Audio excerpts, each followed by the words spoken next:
La réconciliation passe peut-être aussi par le dialogue républicain, un dialogue franc entre le pouvoir et l'opposition. Pour en parler, je reçois pour vous, chez vous, M. Laurent Donafologo. Il est le premier responsable du RPP, entendez le Rassemblement pour la paix. Bonsoir. Bonsoir. Alors, vous qui avez pris part au conclave de Grand Bassam, réunissant autour de la même table le pouvoir et l'opposition, pensez-vous que ce fait-là garantisse la réconciliation entre les Ivoiriens? La réunion du pouvoir et de l'opposition à Grand Bassam, ce conclave? Je crois que, comme on l'a dit, la réconciliation est un processus. Il faut que les Ivoiriens soient patients et qu'ils soient décidés à réussir. L'initiative qu'a prise le gouvernement de recevoir à Grand Bassam, dans un conclave, tous les partis politiques est louable. Il n'y a pas qu'un chemin pour aller à Rome. Il y en a beaucoup. Et je pense que cette rencontre de Grand Bassam marquera en Côte d'Ivoire.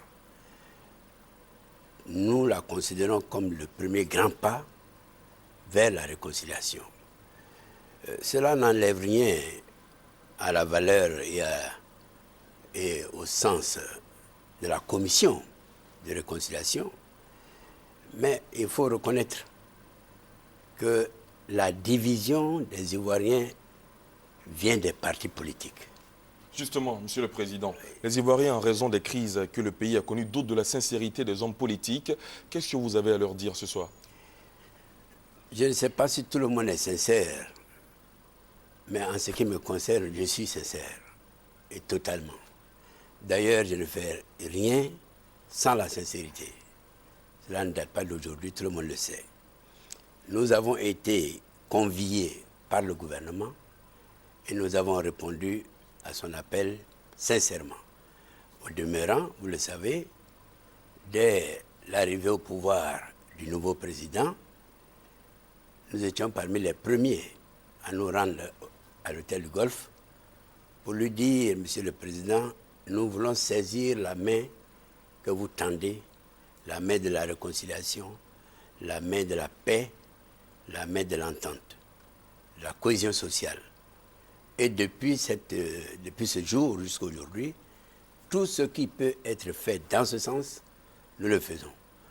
C'est pourquoi je pense que la rencontre de Bassam est très importante.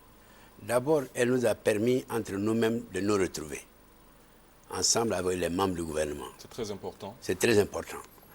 Deuxièmement, elle nous a permis de rencontrer quelques éminents membres du gouvernement avec lesquels nous avons passé 2 jours vraiment dans une convivialité totale. Je crois que si de tels actes peuvent se répéter, cela ajoutera à nos efforts de réconciliation. Le FPI a pris part à ces travaux, mais n'a pas signé la résolution finale. Pensez-vous que le parti créé par Laurent Gbagbo est partant pour ce processus?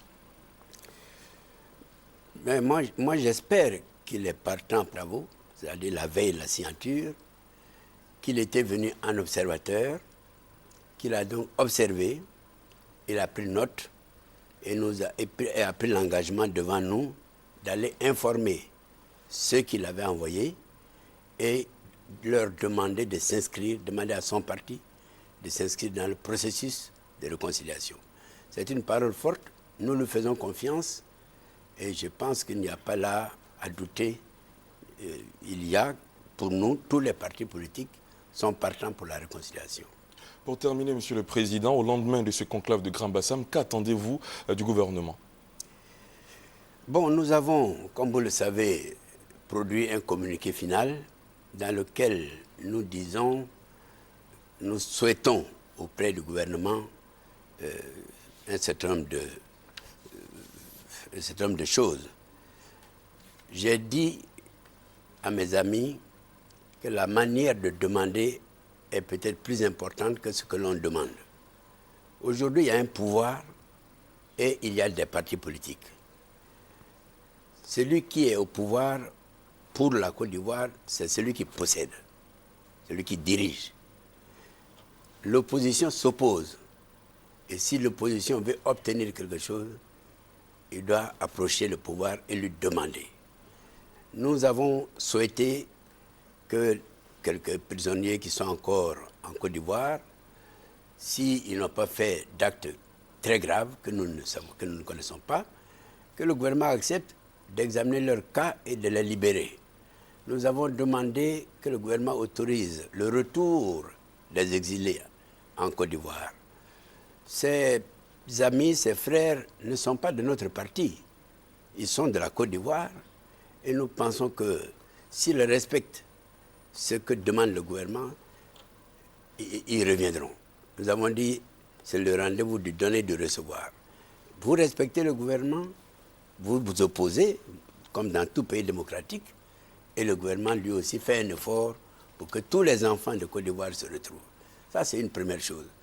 Une autre chose, nous avons demandé beaucoup de choses, mais il y a en particulier la commission électorale qui est vraiment la pierre angulaire. La composition de la commission? Oui, nous avons souhaité que, calmement, sans agression, sans belligérance, on s'assoit autour d'une table et on voit comment est composée la commission électorale. Et chacun se rendra compte qu'il y a vraiment des faiblesses dans cette commission.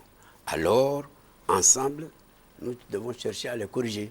Voilà, je crois qu'il faut savoir demander. Si nous savons demander, nous obtiendrons.